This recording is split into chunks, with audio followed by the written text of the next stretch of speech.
اعتماد اور پر امید بنا دینے والی باتیں ہیں اگر ہم اس پہ عمل کر لیں۔ چنانچہ حدیث پاک میں آیا، رسول اللہ صلی اللہ علیہ وسلم نے ایک شخص سے فرمایا، حضرت عبداللہ ابن عمر رضی اللہ عنہما اس حدیث کے راوی، آپ نے ارشاد فرمایا اغتنم خمسن قبل خمسن، پانچ چیزوں سے پہلے غنیمت جان لو۔ پانچ چیزوں سے پہلے غنیمت جانو، یعنی ضائع مت ہونے دینا۔ پانچ جو بعد میں آنے والی چیزیں، اس سے پہلے پانچ چیزوں کی حفاظت کر لو، ورنہ بعد کی پانچ پہلے کی پانچ کو اڑا کے رکھ دے گے اور تمہارے ہاتھ کچھ بھی نہیں رہے گا۔ فرمایا شبابن قبل حرم کا، پہلی چیز جوانی کو بڑھاپے سے پہلے، جوانی کو بڑھاپے سے پہلے غنیمت جان لو۔ نوجوانوں کے لیے واضح ہدایت، بڑھاپے میں جانے کے بعد پھر جوانی جیسی طاقت، قوت، استعداد، صلاحیت، ایکٹیویٹی یہ پھر نہیں رہے گی۔ پھر وہ کام جو آج جوانی کی عمر میں کیے جا سکتے ہیں بڑھاپے میں نہیں ہو سکتے، حتیٰ کہ عبادت بھی وہ نہیں ہو پائے گی جو جوانی میں ہوتی ہے۔ اسی لیے کہا نا کہ جوانی کی عبادت شیوہ پیغمبری ہے، جوانی کی عبادت، جوانی کی جد و جہد، جوانی میں جو کام ہو جاتا ہے وہی دیر پا ہوتا ہے۔ بڑھاپے میں آدمی کوشش زیادہ کرتا ہے، حاصل کم کرتا ہے، جوانی میں تھوڑی کوشش کر کے بہت کچھ حاصل کر لیتا ہے۔ جوانی میں سیکھا ہوا ہمیشہ یاد رہتا ہے، بڑھاپے کا سیکھا ہوا بلاتا رہتا ہے آدمی۔ کہتے ہیں تعلم فی الصغر کالنقش فی الحجر، کم عمری میں سیکھا ہوا پتھر کے نقش کی طرح ہوتا، کبھی نہیں مٹتا۔ تو اس لیے فرمایا جوانی کی یہ نعمت جو تمہارے پاس ہے اس کو ضائع ہونے سے بچاؤ، اس وقت کو غنیمت جانو، یہ وقت جوانی کا، اس کو غنیمت جانو۔ اس لیے بھائی اس عمر میں آدمی جو کچھ بھی اپنے اندر خوبی، نیکی، اچھی خصلت، عادت، علم، ہنر اپنے اندر پیدا کر سکتا ہے وہ کر لے اس عمر میں۔ یہ گویا بہار کا موسم ہے جس میں بیج ڈالیں گے خوب کھلے گا، پودا لگائیں گے خوب پروان چڑھے گا، خوب ہریالی ہوگی، خوب فصل لہلائے گی، خوب باغ مسکرائے گا، بہار ہے نا۔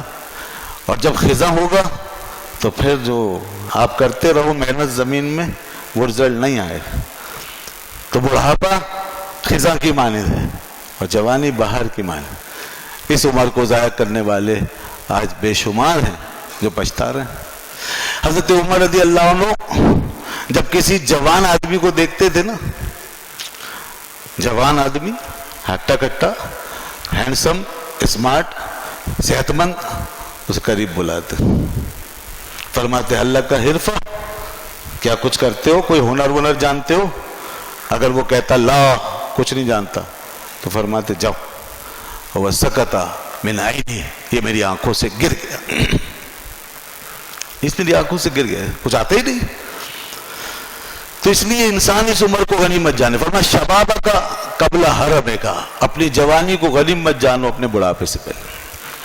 اور فرمایا صحت کا قبل مرض کا، قبل سقم کا، دوسری چیز اپنی صحت کو غنیمت جانو اپنی بیماری سے پہلے۔ یہ جو صحت ہے نا اس وقت چلتے پھرتے آپ ہم نظر آ رہے، کوئی ایسی بیماری نہیں، یہ اللہ کا شکر ہے، یہ اس کی نعمت ہے۔ فرمایا اس کو غنیمت جانو، اس میں کچھ ہو سکتا ہے کر لو، کیوں بیٹھے بٹھائے اپنی بیماری کا انتظار کرتے ہیں، کیوں اپنا وقت ضائع کرتے ہیں؟ ان ساری باتوں میں ایک ہی بات ہے، وقت کا ضائع ہو یہ اس سے بچانا ہے، وقت کے ضیاع سے بچانا، کہ اب صحت ہے اس حوالے سے اپنا وقت کام میں لاؤ، جیسے جوانی کے حوالے سے اس دور کے کام وہ انجام دو۔ اب صحت ہے کسی بھی عمر میں، خواہ بڑھاپے میں ہی صحیح، اب جو صحت کی عمر ہے، صحت کی حالت ہے، یہ بیماری کی حالت سے غنیمت، اس کے مقابلے میں غنیمت، اس میں انسان جو کرنا چاہتا ہے وہ کر لیتا ہے۔ پھر اس کے بعد بڑھاپا، وہ بیماری، تکلیف، اس کے بعد پھر کیا ہوتا ہے؟ محتاج ہو جاتا ہے انسان۔ تو فرمایا اپنی صحت کو اپنی بیماری سے پہلے غنیمت جانو، اور پھر فرمایا کہ فراغ کا قبل شغلے کا، اپنی فراغت کو اپنے مشغول ہونے اور مصروف ہونے سے پہلے غنیمت جانو۔ آج فارغ ہے نا، وقت ہے، اس وقت کو لگا لے کہیں، اس وقت کو ضائع کیوں کرتے؟ دیکھیے کتنی پیاری باتیں ہیں، کیسی نادر باتیں ہیں، کیا حکیمانہ باتیں ہیں یہ۔ لوگ سمجھتے ہیں اسلام جو ہے صرف نماز پڑھنے روزہ رکھنے کا نام ہے، اسلام پہ چلنا یہ ہے کہ ایک مخصوص قسم کا ایک رجحان، بس یہ ہماری زندگیوں میں انقلاب برپا کرنے کا عمل ہے۔ ہمیں اس کو دین کی تعلیمات کو یہاں تک لے کر آنا ہے، اور اپنے تمام معمولات میں اللہ کے محبوب کے فرمان اور آپ کی سیرت طیبہ کو ہمیں داخل کرنا ہوگا، تو یہ انقلاب برپا کر دے گا۔ ہمارے دین کے ساتھ دنیا کی اصلاح ہو رہی ہے۔ فرمایا تم فارغ ہو، فراغت میں آدمی کیا کرتا ہے؟ بیٹھا رہتا ہے، سوتا رہتا ہے، ادھر ادھر گھومتا رہتا ہے، پڑا رہتا ہے، وقت پاس کرتا ہے، ٹائم پاس کرتا ہے، ضائع کرتا ہے۔ یہ غنیمت ہے، اس وقت کو ہم کسی بھی اچھے مقصد کے لیے کام میں لا سکتے ہیں۔ دینی مقصد اگر پیش نظر ہو تو کیا بات ہے، سبحان اللہ۔ آخرت کا کوئی کام کرنے جا رہے ہیں، بہت اچھی بات ہے۔ دین کا کوئی کام کرنے جا رہے ہیں یا دین کی نیت سے کر رہے ہیں، دنیا کا کام بھی اگر دین کی اور آخرت کی نیت سے کریں تو وہ دین بن جاتا ہے۔ لیکن اگر اس نیت کی توفیق نہیں، آخرت کی طرف توجہ نہیں، دینی زندگی کی طرف توجہ نہیں، تو دنیاوی طور پر تو کچھ نہ کچھ آدمی کر ہی سکتا ہے نا، اس طور پہ تو ضائع نہ کرے۔ فراغت کی لمحات کو دنیا کے کسی مقصد میں لگا لے، اپنے لیے، اپنے گھر والوں کے لیے، قوم کے لیے، ملک کے لیے، اس لیے بھی کر سکتا۔ مگر جو شخص فالتو اور بیکار بیٹھا ہے وہ بہت خطرناک ہے، وہ بہت خطرناک میں قصدن کہہ رہا ہوں، خطرناک میں اس لیے کہہ رہا ہوں، میرے ذہن میں ایک تشبیہ آ رہی ہے، فالتو اور بیکار وقت کے لیے ایک تشبیہ ذہن میں رکھ کے پھر کہہ رہا ہوں میں بہت خطرناک ہے۔ وہ تشبیہ ہے، پانی جب ٹھہر جاتا ہے نا، جب پانی ٹھہر جاتا ہے تو یہ پانی خطرناک ہوتا ہے، رکا ہوا پانی خطرناک ہے۔ ایک تو یہ کہ اس میں ہر گندگی پڑے گی، یہ گندا ہو جائے گا، ایک ذرہ بھی پڑے گا گندا ہو جائے گا۔ دوسرا یہ کہ باسی ہو رہا ہے، تیسرا یہ کہ پھر یہ سڑ رہا ہے، متعفن ہو رہا ہے، چوتھا یہ کہ بیماریاں پیدا ہو رہی ہیں، جراثیم پیدا ہو رہے ہیں، اور وہ کیا ڈینگی وینگی مچھر ہو، اس طرح کی چیزیں اللہ بلا، یہ سب اسی گندے پانی سے پیدا ہو۔ بس یہ سمجھ لیجئے کہ رکی ہوئی زندگی، ٹھہری ہوئی زندگی، ٹھہرا ہوا وقت انسان کی زندگی میں ایسے گندے جوہر اور گندے تالاب کی طرح ہے۔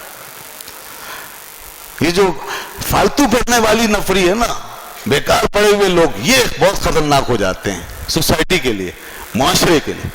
ہمارا وہ بچہ جو فارغ ہے نا، وہ اس سے کوئی خیر کی توقع کم ہی رکھیں، پھر آپ وہ کسی بھی شر میں مبتلا ہو سکتا ہے، وہ کوئی بھی غلط چیز قبول کر کے بیٹھ جائے گا، وہ کسی بھی بری عادت میں پڑ جائے گا، وہ کسی بھی منفی ایکٹیویٹی میں چلا جائے گا، وہ خطرناک۔ جس کو آپ نے لگا رکھا ہے کام پر اور مشغول کر رکھا ہے، اس سے بے فکر ہو جاتے ہیں آپ، وہ اتنی جلدی نہیں بگڑے گا، وہ اپنے کام میں لگا رہے گا۔ پڑھنے میں ہے تو پڑھنے میں لگا رہے، کچھ اور کام اس میں لگا کے رکھیں۔ بچوں کو ایکٹیویٹی دیں، پڑھائی کی ایکٹیویٹی دیں، ذہنی تربیت کی ایکٹیویٹی دیں، اچھے ماحول کے ساتھ مشغول کریں، ان کو فارغ نہ بٹھائیں۔ یہ حدیث پاک کے خلاف ہے۔ فرمایا اپنے فراغت کو اپنی مشغولیت سے پہلے غنیمت جان لو، تو ان تباہیوں سے بچ گئے۔ دوسرا یہ کہ وہ پھر اس سے فائدہ اٹھا لیا، اور پھر یہ کہ